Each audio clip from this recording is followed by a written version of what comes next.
Hello and welcome to the West Cork History Festival 2021, which is entirely digital this year.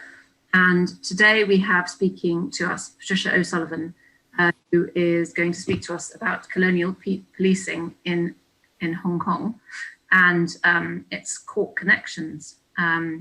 Patricia is a music teacher and a historian of the cultural and social history of Hong Kong, where she spends part of the year. And she started researching some family history and her connections to Newmarket in County Cork. And out of that developed a book that she wrote, Policing Hong Kong, An Irish History, which is available to buy. And also the elements of this talk, which she's going to share with us now. Thank you very much, Patricia. Thank you very much. Thank you, Victoria. Thank you to the West Cork History Festival for giving me this opportunity. It was going to be a very routine case. The police had received a report of a robbery, and a tip-off had just come in that some of the haul would be found in a room in a house in Grayson Street in Wan Chai. The group of detectives, 2 Europeans and 8 Chinese, left the Central Police Station around 10 a.m. that January morning in 1918 and boarded a tram to the Central Police Station. Boarded a tram that took them just a few stops along Queen's Road East. They would have attracted little attention. Chinese men wearing anonymous dark tunics and the Europeans in suits, soft hats and each carrying a walking cane. Some of the Chinese police discreetly carried revolvers, but Detective Inspector Mortimer O'Sullivan and his Sergeant Henry Gosman Clark did not. Hong Kong was not the lawless place it had been 50 years earlier. The police were respected both by the general population and by the criminal fraternity. Reaching the house, the officers had detailed their men around to ensure that none of the gang that they were hoping to arrest could escape. Initially, it all went rather easily. In the small back room on the first floor, the inspector found the men they sought, who seemed prepared to come quietly. After a few minutes, Sergeant Clark returned from searching the upper floors. Moments later, the situation changed. The gang lurched towards a concealed box, a box that contained upwards of 20 revolvers and hundreds of rounds of ammunition. Guns were passed round, and instantly the room became a scene of slaughter. Of the 4 police in the small room, Clark and Detective Constable Kwong Sang fell first, O'Sullivan seconds later. PC Sun Tai was still trying to get his revolver out of its holster when he was shot in the arm and had to flee more bullets. A constable stationed alone in the nearby kitchen, hearing the volume of gunfire, tried to escape from the window. His bullet-riddled body would be found later in the backyard. While some of the gang made their escape, others laid siege to the house, a siege which took some hours to break. In an unprecedented move, the police response was coordinated by the governor himself, Dublin-born Sir Henry May. Eventually, the police were able to get to the room. The governor was one of the first there. He stood silent for some minutes, head bowed, surveying the scene. He'd been in Hong Kong for over 35 years, 8 of those as head of the police force. But these were not just men who had served under him. With one, he had a more personal connection. 22 years ago, he'd travelled to the little North Cork town of Newmarket to interview some young men for positions in his force. These were farmers' sons, recommended by a trusted officer, also from that town. 2 of the men were still serving, Patrick and Mortimer O'Sullivan, and now the younger man lay dead before him. To understand that connection, indeed the connection Newmarket was to have with the Hong Kong police force for over 3/4 of a century, it's necessary to go back to 1866 and the departure of one George Hennessy from Glenlara, a little townland just a mile or 2 east of the town. Finding nothing for him in the area, and unwilling to copy his siblings who were proposing to emigrate to Australia, George took the less drastic course of going to London to see if its streets were indeed paved with gold. A couple of years of hand-to-mouth jobs persuaded him to enlist in the Metropolitan Police. This meant only a small weekly pay packet, but it did provide heated accommodation and a warm uniform. The tall, well-built and literate young man had no problem being accepted and fared well. 4 years into this career, in late 1872, he read the notice in his station calling for volunteers to join the Hong Kong police, serving a term of 5 years initially. The pay was attractive, £100 per annum, compared to the maximum that he would be able to earn of 75. And every policeman knew that there were more opportunities for promotion in a small force. But more interestingly still was the pension that was offered after only 10 years. In the British Isles, a man had to work for 30 or 35 years before he could hope for that. It was perhaps as well for recruitment that the men didn't know how few in Hong Kong got to the full retirement age of 45 in those pre-air-conditioned, pre-penicillin and pre-refrigeration days. Hong Kong, which had only become a British colony in 1841, had great difficulty getting reliable, trustworthy men into its police force in the early days, and the recruitment of 10 men from the Met, following on from 40 a year earlier from the Scottish forces, was its attempt to finally rectify this. Engaging trained policemen from home forces would remain its main method of gaining new men for the next 50 years and more. This brings us to one of the unusual points of the many Newmarket men who would serve in it over the years. Of all of them, only George Hennessy was so trained. The rest were, one might say, fresh from the fields. His was a 24-year career in the colony, withstanding the malaria, dysentery, typhus and TB that did for many, and Hennessy didn't retire until he was 51.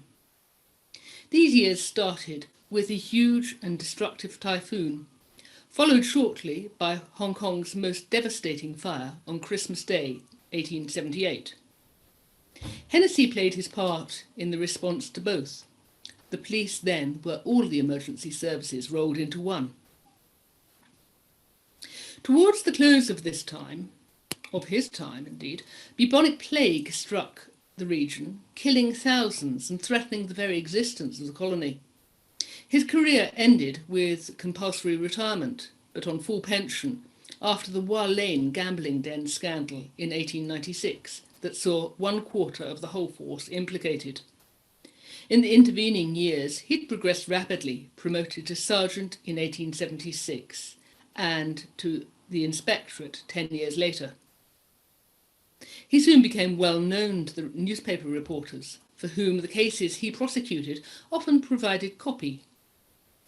Amongst the myriad of petty offences that appeared in the magistracy, he brought rowdy sailors for breaking up a shop, a man accused of stealing eggs from a child hawker, soldiers who had rough-handled a sedan chair carrier, a woman caught savagely beating a child, men trying to dispose of a dead body on the hillside, sampan women mooring up at a prohibitive place, and many ordinary Chinese breaking the curfew that the British government imposed on them after 8 o'clock.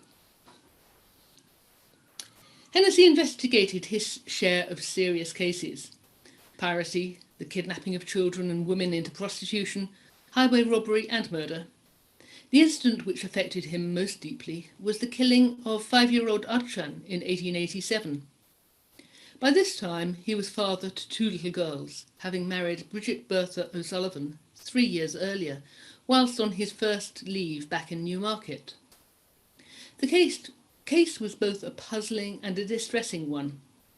Out-of-work sailor Thomas Legg and his Chinese wife had adopted 3 orphan girls and lived in a 2-roomed flat in Wan Chai. One day, when both Legg, his wife, and middle daughter were out, Achan was left in the charge of 17-year-old Tai Yuk. When Thomas Legg returned at 6 p.m, he expected to find Tai Yuk making preparations for the family meal, but the place was in darkness and the door locked. Groping around to find the lamp, he touched his little daughter's foot as she lay on the couch. There was no response. With the lamp lit, he was able to see the gash that ran right across her throat. In the second room, Tai Yuk lay, alive but apparently senseless. The soles of her feet were stained with blood, and footprints led from Achan's bed to hers. Legg ran to the nearest police station. Initially, Inspector Hennessy had problems making sense of his garbled story, but back in the apartment, the inspector found the child's body quite cold and the blood already dried. Tai Yuk was a puzzle. She appeared to be drugged, but there was no smell of anything on her breath, and her eyes were quite normal. At the hospital, the 17-year-old came to very violently when an attempt was made to give her an emetic. Then she began to tell her story. She'd felt unwell all day and was dozing when men burst into the flat and demanded she give them her father's money. When she would not, they threatened to attack both her and Achan. Then a bitter liquid was poured down her throat, and the next thing she knew was when she woke up in hospital. But Hennessey's investigation seemed to suggest otherwise.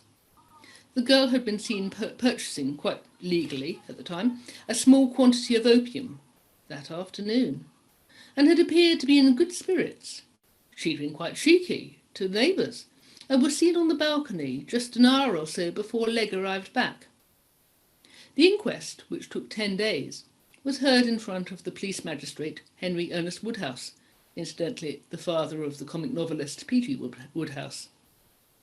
Lots of evidence was given, but perhaps most in Tai Yuk's favour was her own demeanour. She seemed untroubled by the procedure, although warned how dangerous was her situation. She was sure of her own innocence. In the end, the jury could not bring themselves to find against a young girl, and determined that little Achan was killed by some person or persons unknown. Hennessy was relieved, but I wonder if he felt that justice had really been done. But in giving you a little glimpse of a policeman's life at the time, I've deviated from the story of Newmarket in Hong Kong. For most of his career, Hennessy was the sole Newmarketeer in the colonial force. But during the last decade, he took leave, and in 1895 was approached by the head of the police, Captain Superintendent and later Governor, Henry May, to find a number of possible candidates for the force. May also was on leave and living in the family home in Dublin, but combining this with a lot of recruiting for the force from the forces of Ireland, the RIC, Glasgow and Edinburgh. At this point, George Hennessy was one of his most trusted officers, and May was prepared to accept the inspector's judgment in selecting young men who might be suitable. May specified that they should be personally known, quite a request, as Hennessy had only spent 12 months in Ireland in the previous 22 years and more. The previous year, Hennessy had sought and been given permission to cause Edmund O'Sullivan, the younger brother of his late wife, to enlist. In the few months since his arrival in the colony, this young former farmer had impressed the Captain Superintendent and already had the makings of a good detective. If Newmarket had more of this type of man, they would be a welcome addition. The inspector put forward 4 names, of whom brothers Patrick and Mortimer O'Sullivan, together with Michael Lynch, were accepted and started their 6-week voyage to the colony early in 1896. The place did not suit the last man, though, who died somewhat mysteriously in Shanghai 2 years later. With the principle established that Newmarket produced good colonial policeman material, in the early years of the next century, 2 O'Sullivan cousins would take the same route, alongside Patrick O'Sullivan's brother-in-law, Maurice Keneally. It's from the report in the newspapers of an incident in the early career of one of these three constables O'Sullivan that the title of this talk comes. I believe that it refers to Edmund O'Sullivan. I'll just read this out because the printing isn't completely clear. Police Constable O'Sullivan at the magistracy today proceeded against a sampan owner for taking passengers from a prohibited place. At 11 p.m. on Thursday, the offender took 3 Europeans from the wooden structure between the Bank Wharf and the Market Wharf. O'Sullivan, called on the boatmen to stop. They did not, and the constable jumped for the boat and went into the water. Being a colonial, the police constable could not drown, but it was a tough time for him in the heavy break until one of the passengers hauled him aboard. He then found that the boat's number was very carefully concealed by a tarpaulin. It was required that the boat prominently displayed its license number. The defendant made an ingenious defence and said he hauled the constable aboard himself. This did not avail, though, and the magistrate said it was a very bad case. He fined the defendant $10 and subsequently his licence was cancelled. But Edmund's career didn't stay in the water by any means. His first high-profile case as a detective was when he was given the charge of investigating the murder of Yung Kwai-wun in 1901. With the decay of the Qing Empire and the rise of new political movements in China, agitation and worse slipped into Hong Kong with increasing frequency. The Canton Viceroy had, on the orders of Dowager Empress Chi-Chi, put a price on the head of reformist Yung. This man, who was Hong Kong educated and well known and respected in the colony, was working to overthrow the old order. On the 10th of January 1901, Yung was giving an evening class in reading and writing for working men at his home, when a gunman crept up to him and opened fire. Mortally wounded, Yung was able to give his dying depositions to the police from his hospital bed. It took Edmund and his team 27 months to fully uncover the trail and identify all those involved. An enormous amount of money had been spent by the Viceroy and his henchmen in purchasing silence, since, were the trail to be uncovered, it would lead directly to the Empress Chi-Chi herself. O'Sullivan, who by this time had excellent Cantonese, interviewed great numbers of potential witnesses and made some extremely dangerous undercover journeys into Guangdong and Canton. Although, even in plain clothes, a guaylo, a foreign devil as they were called, of 6'4" with fluent Cantonese could hardly be inconspicuous. And I'd really, as I said before, I'd really love to know what his cover story was. But he was destined not to be able to bring the gunman to justice, since this man had been found by the Viceroy's authorities and with documents on him that proved that he had revealed too much to the British, and he was summarily beheaded. The detective had better luck, though, with the leader of the gang, tracking down Lau Choi when he returned to Hong Kong. He was tried at the Supreme Court in May 1903 and subsequently executed. In the coming years, Edmund O'Sullivan investigated major fraud cases involving some rather senior office holders in the banks, a great haul of illegally imported weapons and bomb-making equipment, and many murders, including one grisly one of an American woman found decomposing in a cabin trunk one hot summer. But happily, he did get back to Ireland for his leave every 5 years, and whilst visiting a cousin in Cork City, met the love of his life, Maria Armstrong, who he married in 1906. Just 19 years old, she sailed back to Hong Kong with her husband, now 36. Like so many wives before her and after, she had to cope with the rough Bay of Biscay, then the scorching heat of the Suez Canal and the Indian Ocean, whilst in the first weeks of pregnancy. Edmund was a very good husband. His position gave him enough money to afford all the help his wife needed, and to send her back home for her 4th confinement. It was as she was returning to him, with all 4 little ones, accompanied by the newly married Inspectors Patrick and Mortimer O'Sullivan and brides, that news met her at Singapore that her Edmund was seriously ill. He held on until she reached Hong Kong, dying 2 days later of tuberculosis and chronic diabetes. Now, with just the meagre widows' and orphans' pension, she had to return to Ireland and a very different sort of life. Poor Maria was perhaps one of the few for whom Hong Kong would have no lasting benefit.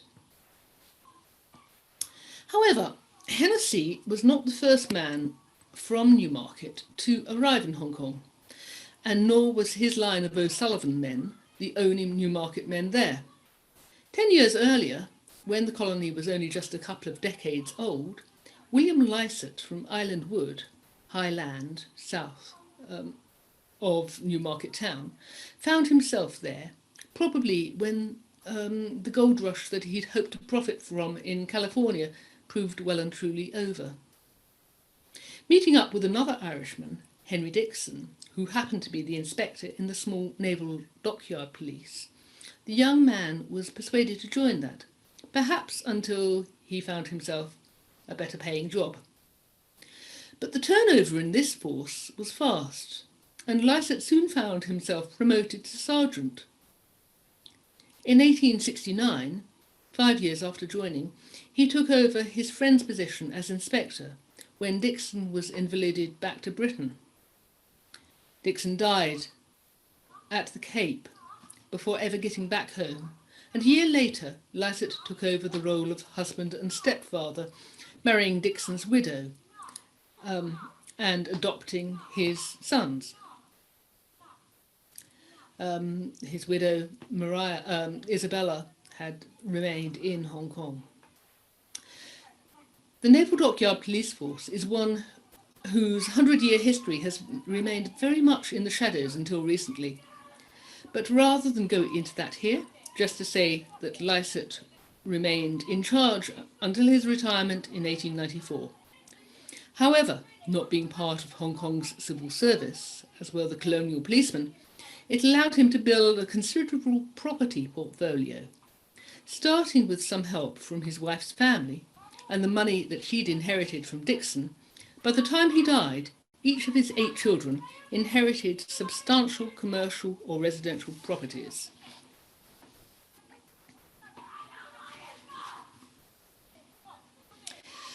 But of more interest to the history of Newmarket's relationship with the Hong Kong police was a line of policemen that he, somewhat accidentally, initiated. In 1901, he sent money home to his sister so that she could send her eldest son out to help in the engineering business that he'd founded soon after his retirement. This should have been a great success. After all, Tim Murphy from Island Wood, Newmarket, loved nothing better than helping out on the Mallow to Newmarket Railway, working or driving the engines there. But building parts for steamships soon palled, and Murphy persuaded his uncle to use his influence to get him accepted into the Hong Kong police.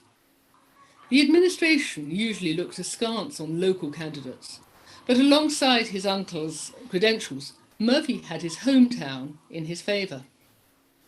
Within a short time, the young man was repaying that faith. Rapidly gaining fluency in Cantonese, he followed Newmarketeers Edmund and Mortimer O'Sullivan into the detective branch, and soon his name became familiar to the readers of the magistracy reports in the 4 English-language newspapers. His experience convinced his brothers, John and James, and cousins Michael and Patrick, to follow his lead. A couple of decades later, the Fitzpatrick brothers from Newmarket Town would also come, following their sister, Margaret, who had sailed out to Hong Kong to marry John Murphy a decade earlier, in a match that was made for her by John's brothers while they were on leave.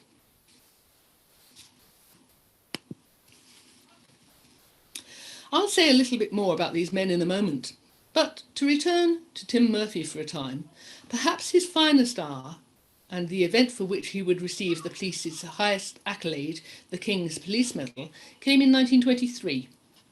A gang engaged in a raid on an apartment in Canton Road, Kowloon, were successfully foiled and captured.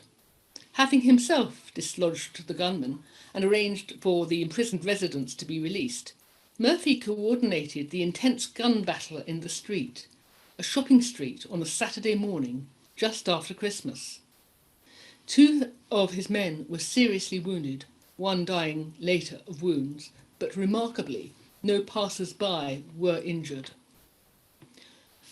Of the gang, only 1 escaped. The other 4 were brought to justice and given long prison sentences. The Canton Road Shootout, as it was known, showed how much had been learnt by the police in the 5 years since the Gresham Street affray. At this time, all the police were well armed, with supplementary resources available, and the Chinese constables were given much better weapons training than earlier. Murphy went on to head the CID, and in 1931 was appointed to the executive, becoming Assistant Superintendent of Police. These posts had formerly been occupied solely by the government civil service appointees. He was one of the first to rise from the ranks of constable to that post. I think it will be now evident that the men from this small town in North Cork played a very significant role in the policing of pre-war Hong Kong. The European, at the time meaning British and Irish, contingent had always been relatively small, at most 1/6 of the total number of men. They were paid between 3 and 4 times the salaries given to the Indian and Chinese contingents. In the 1910s, alongside the executive staff, there were 2 chief inspectors and 12 inspectors, all Europeans. Of those inspectors, 3 were the O'Sullivan brothers and cousin we've already met. In the bigger force of the late 1920s and 30s, the post of Chief Detective Inspector would be occupied successively by Tim, then John, and then Michael Murphy. As happens world over, the police in Hong Kong were family. They necessarily looked to each other for companionship and support. The Newmarket Men, most of whom were married with young families at the time they were in Hong Kong, had an inner circle or 2 on whom to lean. Through their nationality and through their church, St Joseph's Church was close to the police barracks and was the service's Catholic church, and through their kinship. And yet it was a unique community in that by virtue of their connection that they all had, to greater or lesser degrees, with William Lycett of the Dockyard Police and his family, they were connected to a wider community. Lycett's wife was from a Portuguese Macanese family, which moved freely between the various European groups and the Chinese. But after Lycett's death in 1910, the family had little connection to Newmarket. Indeed, he'd never returned there, although he did send money to support his sisters in their old age. Of course, these Newmarket men were by no means the only Irish in the colony. It's likely indeed that some of the first Europeans to set foot on Hong Kong Island were Irish, since the army sent a number of Irish regiments out on the China campaign that became the First Opium War. As mentioned, a number of Hong Kong's governors had been Irish, including Sir John Pope Hennessy, one of the most controversial, not least because of his championship and sympathy for the Chinese. Whilst many of the merchant houses were dominated by Scotsmen, there were many Irish amongst the ranks of engineers, overseers, lawyers, and members of other government departments. The contribution of the Irish religious, both male and female, in the fields of education and medicine cannot be overestimated. I should mention that the current Irish Consul General has undertaken to record the part his countrymen and women have played in the development of Hong Kong in a book form. What started life as an idea for a modest coffee table book has grown to 300,000 words and 2 volumes, the first of which, dealing with the period before the Second World War, should be published this year. I think that it's fair to say that Hong Kong had a profound influence both on the lives of all the men who served there as police and also on their subsequent families. Not all the men made it home. 4 men met with early deaths, including Thomas O'Sullivan, who tragically, mysteriously disappeared in 1930.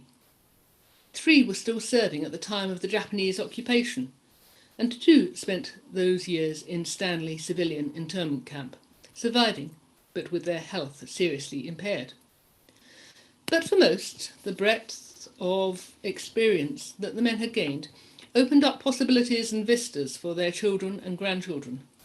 There was usually enough money from the reasonable government pensions to pay for good schools and university education. Physical horizons had expanded, and the children settled in Europe and America, and the range of professions chosen, even by the next generation, was broad, although only a few chose to follow their father's footsteps into police forces.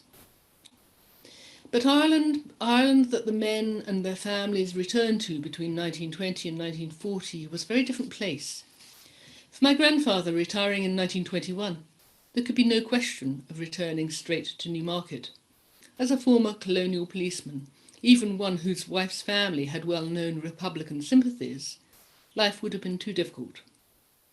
He initially intended to settle in London, but then, to help out a colleague who had also retired, but on a smaller pension, took a house in the relative anonymity of South Dublin, giving rooms to his fellow officer and family until they were on their feet.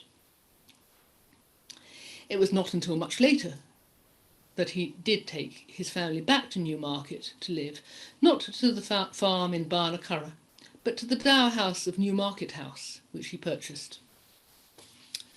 To conclude, I'll roll back a century to 1921, and a little anecdote from the time of my grandfather's retirement from Hong Kong.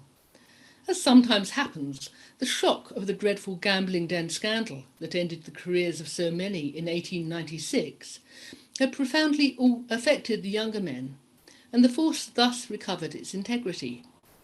Hence, when local tradesmen came with gifts to the departing Inspector O'Sullivan, he turned all down, trying to do so as tactfully as possible, although inevitably giving offence.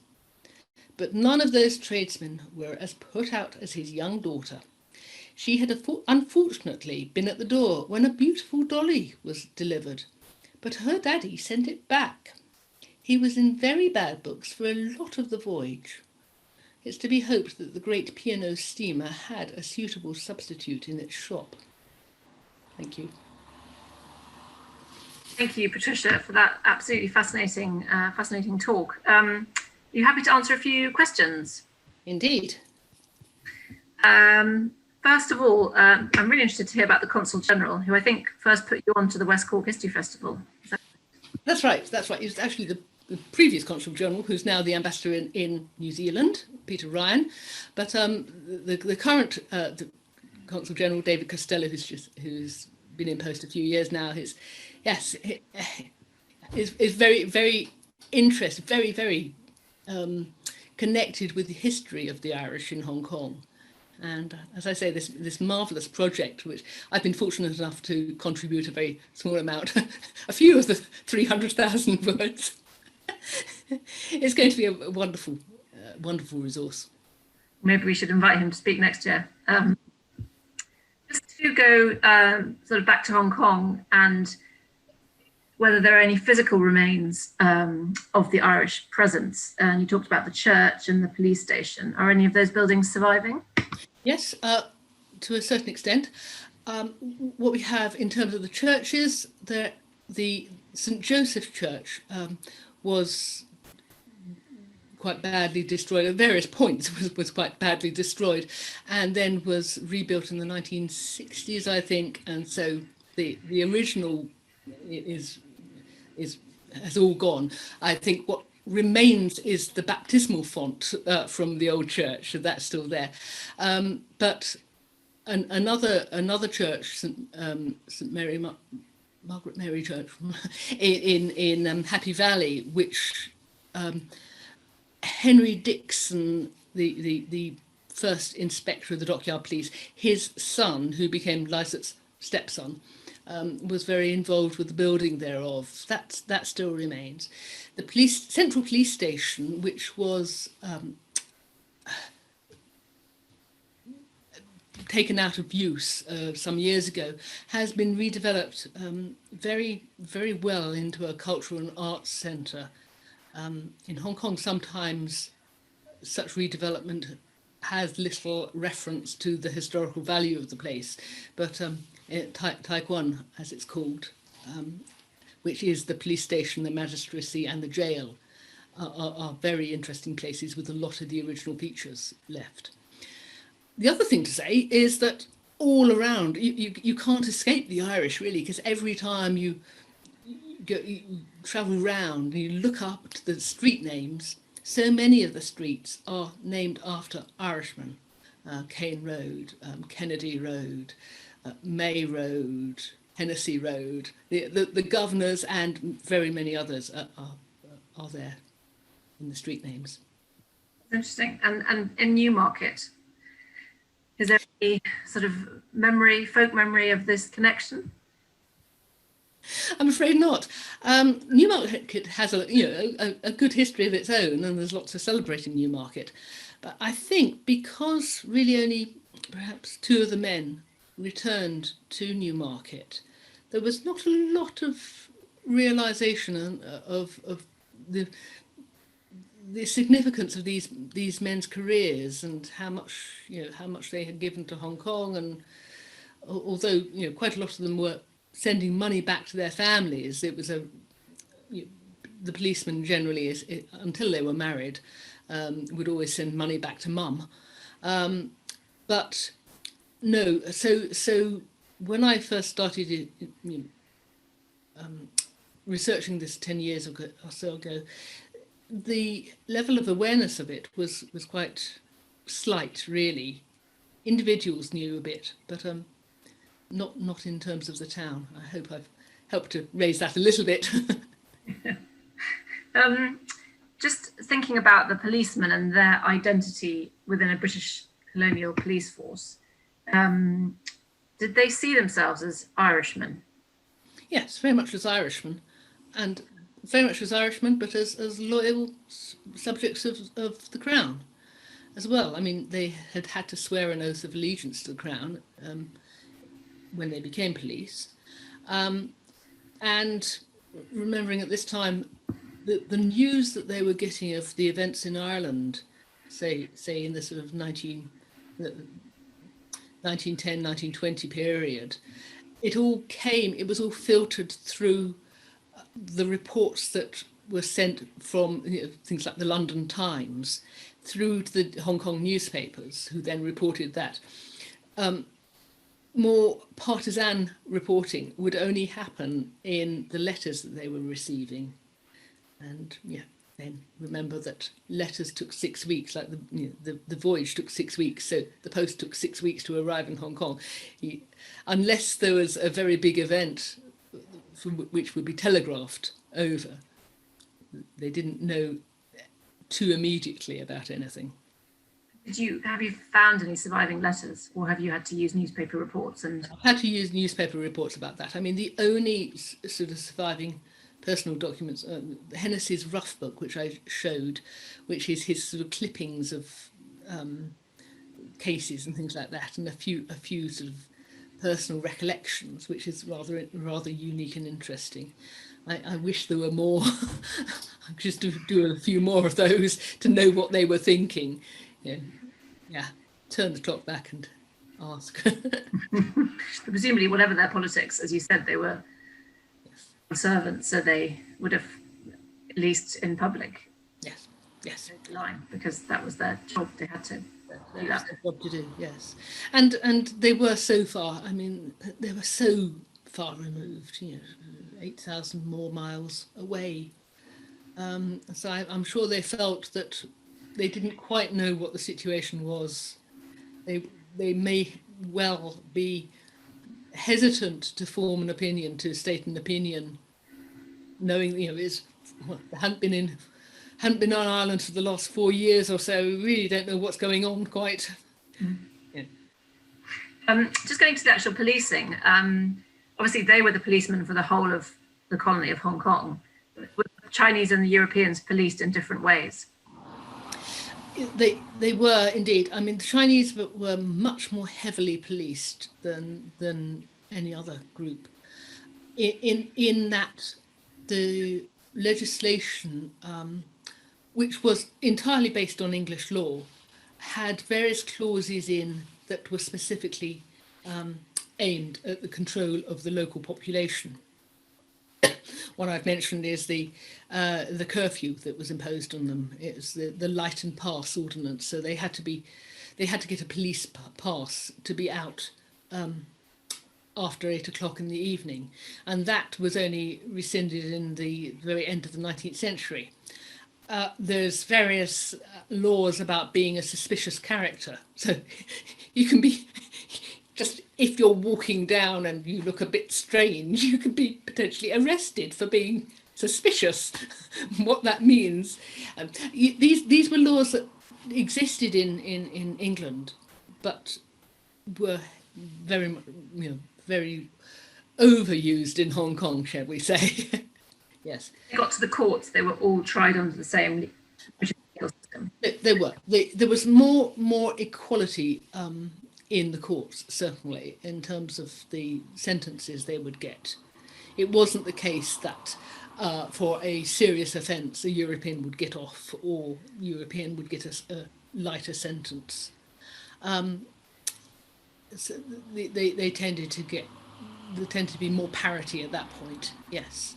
The only thing is, I mean, the second book I've written is about criminal women in Hong Kong, both European and Chinese, and there was a tendency to feel that a European woman wouldn't cope with the jail. I mean, European men could cope with jail fine, not a problem, but European ladies, women even, would not cope with the jails in Hong Kong, and so they tended to be sent back. If they had, the few that had a very long sentence were sent back to England for their sentence. Yeah.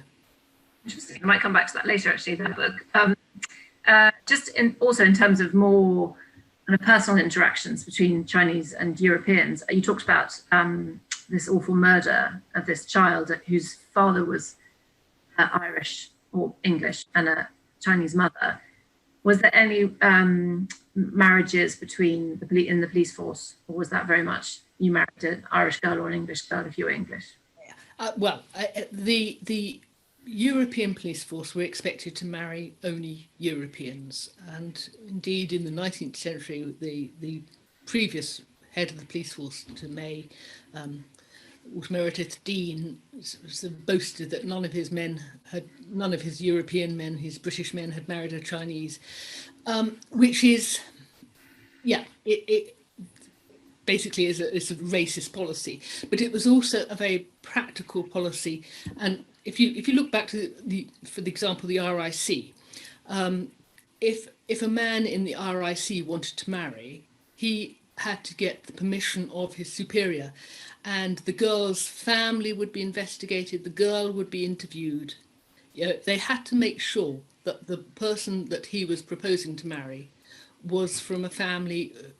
It wouldn't compromise his integrity as a policeman, and that also pertains in Hong Kong, because Hong Kong was such a transient place, both for the Europeans who came there to make their money and then go back home, and for the Chinese who came, leaving their families behind in South China. They came to Hong Kong to make their money and went back 2-3 times a year, Chinese New Year and other festivals, so that one might not know who a woman was related to, what family that this man was marrying into, and then if he married, he would have allegiances to that family, and pressure might be brought to bear on him to compromise himself in some way.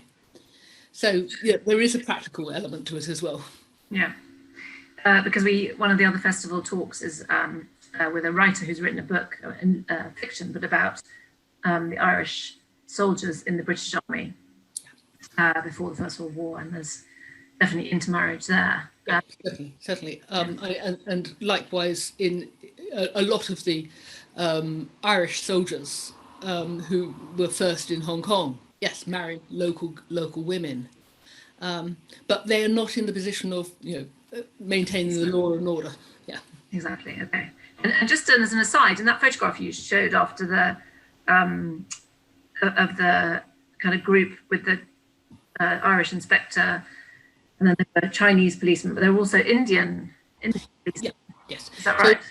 So, there's three contingents of men, and I mean, for a long time, the Indian contingent was the biggest contingent, mostly Sikhs,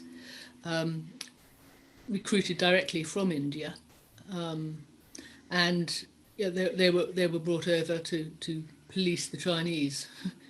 Basically. Interesting. Gosh. Yeah, they took a lot of the day beats because they could cope with the heat of Hong Kong, whereas the Europeans took more of the night beats because it was slightly cooler. That's interesting migration within different imperial regions. The British were moving people around. Yes. And this idea of recruitment, I mean, people obviously went back to Ireland to get wives, but I like this idea that, once they found a good source, they were happy to come, who was a reliable chap, could come and join the Hong Kong police. I mean, was that sort of codified or structured, or was it very much an informal arrangement? It was very informal, and really, it's the Newmarket is slightly unique in the terms of the numbers that came. I found cases where, particularly from Scotland, brothers join. Brother follows brother. Sometimes son follows father. Cousins often join, but nothing as either sort of geographically related or as broad as the Newmarket situation. There's a lot of Newmarket men in the police force over the years. And just to sort of bring this period to a close, I mean, obviously the Second World War is a kind of key marker. You mentioned 2 or 3 of the policemen had been there when the Japanese invaded. I wondered if you could talk a bit more about them as the kind of close of the chapter. Yeah, well, so three policemen were still serving. One was Chief Detective Inspector Michael Murphy, and his wife had been evacuated down to Australia as they were in 1940. In 1941, he was eligible for leave. Policing was still just going on in a normal way up until the invasion of an occupation of Hong Kong in December 1941. So he was eligible for leave, so he went down to Australia to join his wife. And so when the Japanese invaded, he was still in Australia and remained there for the duration.